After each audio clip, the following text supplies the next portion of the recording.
All praises, Most High in Christ bless, Most High in Christ bless. This is Captain Rail. This is 15 minutes with the captains. Hey, listen, we are going over a quick topic real quick. We are going over remember Ezekiel's wife. Remember Ezekiel's wife.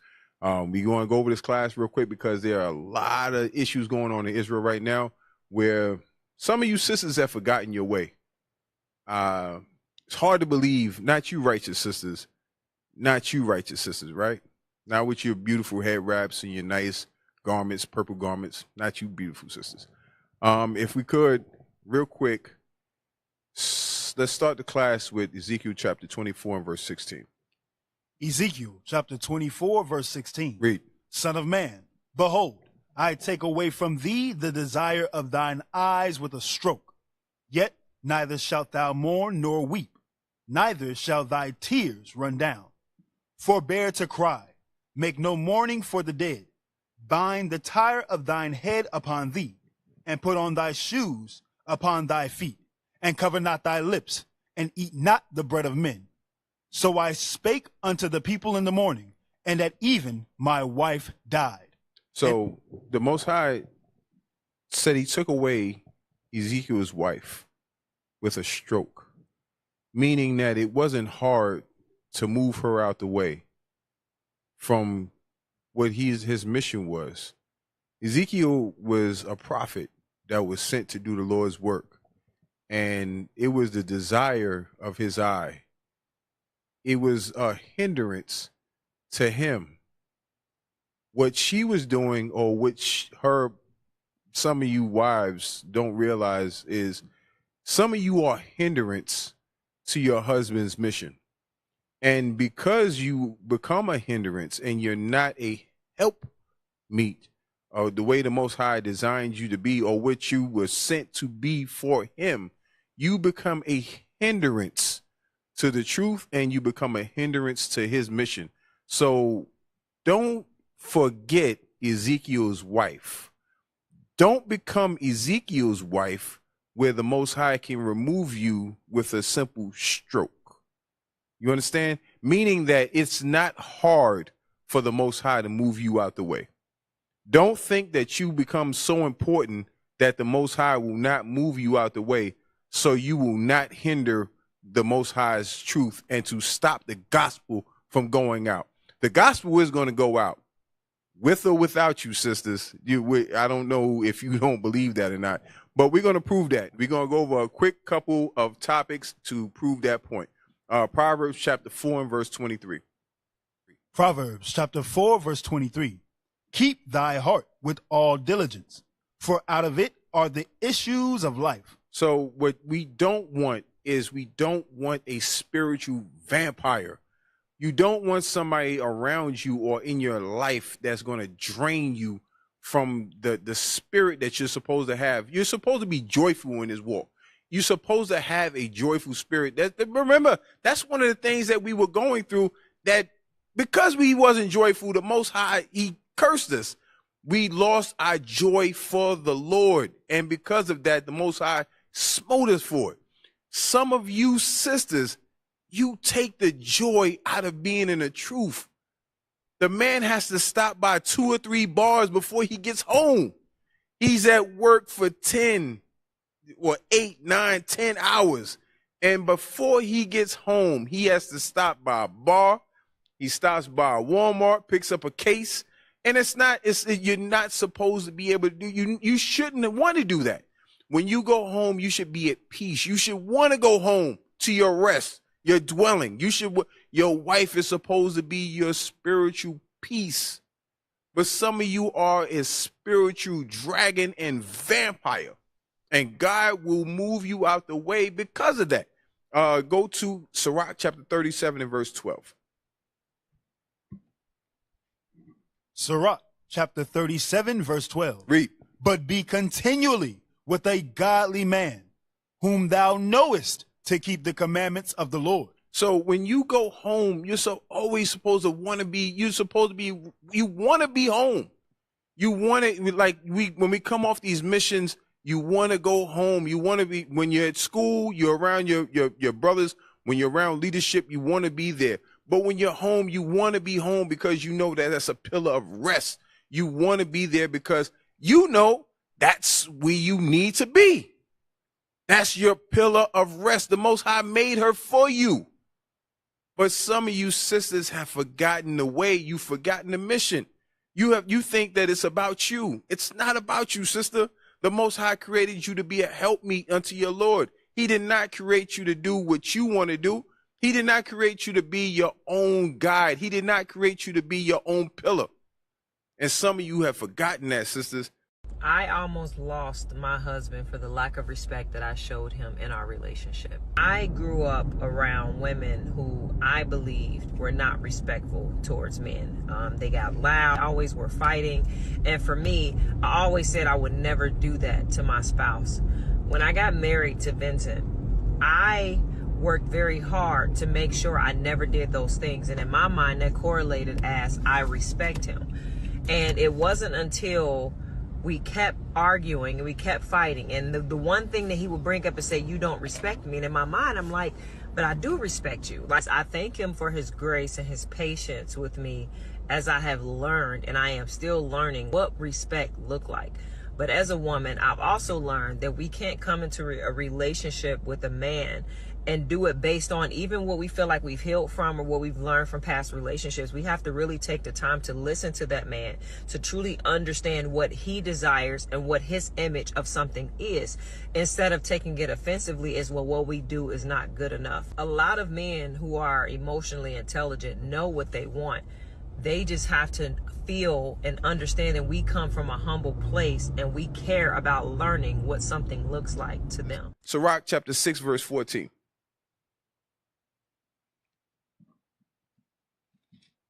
Sirach chapter 6, verse 14. Read that. A faithful friend is a strong defense. Is a what? Is a strong defense. A faithful friend. A faithful friend. Hold that. Sirach 6 and 7. Sirach chapter 6, verse 7. If thou wouldest get a friend, prove him first. So a lot of issues come from this one verse. Many times we do not adhere to the proving process. A lot of these marriages are backdoor marriages. You have not proven this person. You've known this person for a total of 6 Sabbaths. You know this person for 12 Sabbaths. You don't know this person for a year. You know this person for 12 Sabbaths. You know this person for 8 Sabbaths, because you don't really get a chance to know them. So when you actually do get a chance to know them, you start to see the things that they were hiding from you all the time that you weren't around them. So you start to see the dark things about them. You're not seeing them for what they truly are. You're seeing the images and the representation that they gave you, the representation that they gave you during the time that you were proving them, or during the time that you weren't asking the right questions. You were asking questions to fit your needs, or the questions that you wanted, the itching ears that you wanted scratched. Sister, what food do you like? Sister, what's your favorite color? Sister, what size shoe do you wear? That's not what you need to hear. Sister, when I'm down and out, how are you? Sister, if God forbid I lose my job, are you going to be able to help me get over the hump? Sister, what skill sets do you have? What can you contribute to us doing good together? Sister, what skill sets do you have in order for us to do good together? That's what you should be asking those type of questions. Sister, do you want to continue school? Do you like children? You have to ask questions that lead to other questions to get better answers. Not closed-ended questions where you ask yes or no. Do you like ice cream? Yes. Okay. And then the conversation's over. You're not going to get the answers that you need. And because you don't ask the right questions, you'll never get the right answer. Go back to 6 and 7. Sirach chapter 6, verse 7. Come on. If thou wouldest get a friend, prove him first. Read. And be not hasty to credit him. So don't be hasty to give somebody credit that you don't really know. You don't really know this person. And because you don't know them when times get rough. When times get rough, people normally show you who they really are. And when they show you who they really are, believe them. You ignore flags, you ignore the burning building, the trail of crumbs. You ignore all the things that would have led you to believe that this person is not who you need to be with. But it's too late because you was too hasty to give this person credit. And because you gave them credit too hasty, now that's the person that you got to lay with now. That's your headache. That's the person that you got to deal with. Give me some more of them images because Israel's they need these images. Give me some of the yeah, there you go. That's your permanent headache. You have it now. You have a lifetime prescription of Tylenol. Look at them. That migraine is never going away. Never going away. His hair fell out all at one time. It was not gradual. My man, he's aged 10 years in one day. You don't realize that is a aging agent. That puts years on your life.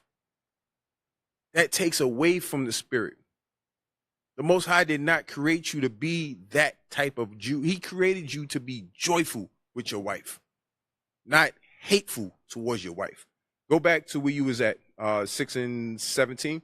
Oh, you was at 15, I believe. Verse 14. Read. A faithful friend is a strong defense. Read. And he that hath found such an one hath found a treasure. It found a what? Hath found a treasure. That's a treasure to you. That's something that you can't put a price on. Peace of mind cannot be bought. Peace of mind cannot be paid for. People have given up everything that they have in order to find peace and still cannot find it. You have millionaires that would give everything they have just to have peace, and they can't have it. The Most High gives you what you need if you look for it and you do it properly.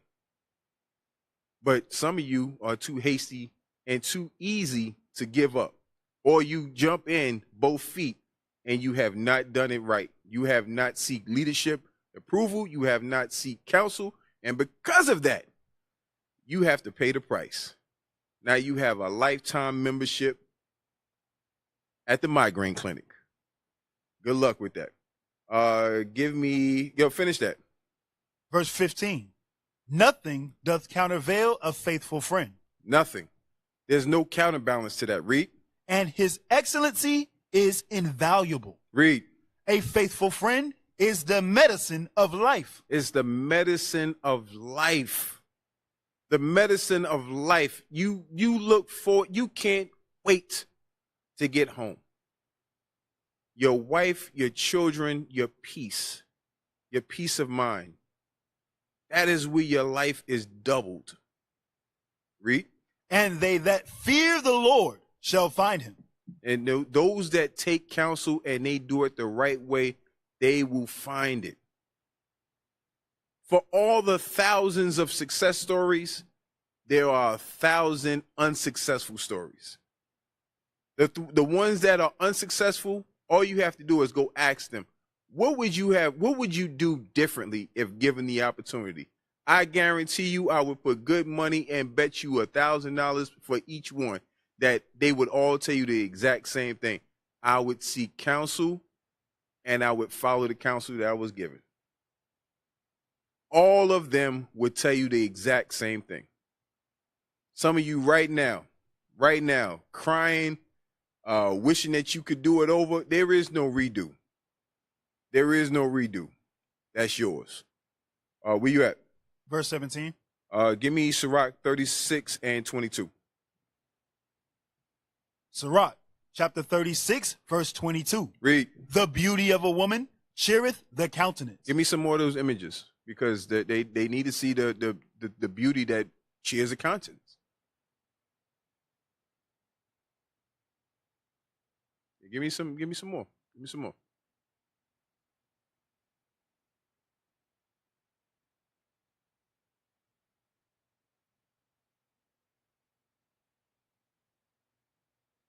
This is when our sisters is on their A game. Because a sister with a beautiful spirit, that's what the Lord sent for you to have a cheerful and successful life.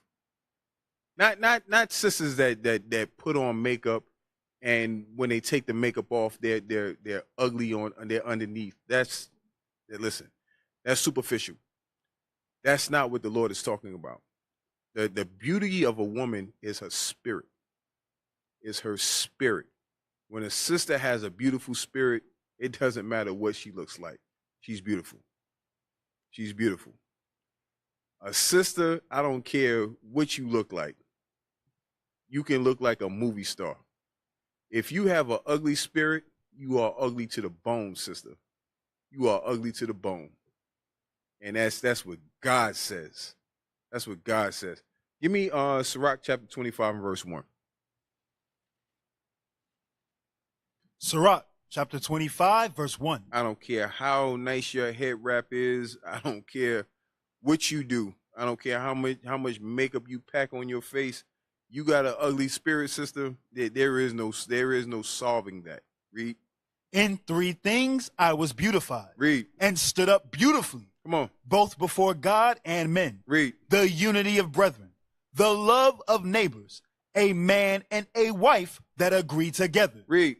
3 sorts of men my soul hateth, and I am greatly offended at their life. Come on. A poor man that is proud, a rich man that is a liar, and an old adulterer that doteth. If thou hast gathered nothing in thy youth, how canst thou find anything in thine age? Oh, how comely a thing is judgment for gray hairs, and for ancient men to know counsel. Oh, how comely is the wisdom of old men, and understanding and counsel to men of honor. So you have the things that the Most High counts as beautiful. The first one and the most beautiful thing, the most beautiful thing is the beauty of a man and a woman that agrees together. Read that again. In 3 things I was beautified and stood up beautiful, both before God and men. Read. The unity of brethren, the love of neighbors, a man and a wife that agree together. Those are the 3 things that God agrees with and are beautiful unto him. And a man and a wife that agrees together is beautiful. There's nothing that the Most High loves to see that's better than that. Hebrews chapter 13 and verse 4 real quick. Sir. Hebrews chapter 13, verse 4. Come on. Marriage is honorable in all. Read. And the bed undefiled. Read. But whoremongers and adulterers God will judge. So we don't realize that how important marriage is. The Most High honors a marriage. But when you sisters, when you have forgotten listen, when you have forgotten your way and you decide that you want to do it your way, the Most High can't honor that. The Most High will not honor that. It's a beautiful thing for you to be an honorable sister and to beautify your marriage and for you to be a helpmeet unto your husband. This mission is hard enough, sisters. The mission is hard enough. Sirach chapter 26 and verse 1. I'm going to close it with this one. Sirach chapter 26, verse 1. Come on. Blessed is the man that hath a virtuous wife. Read. For the number of his days shall be double. A virtuous woman rejoiceth her husband, and he shall fulfill the years of his life in peace. In what? In peace. One more time for the people in the back. In peace. And with that, we say shalom. 15 minutes with the captain. This is Captain Ero. Shalom.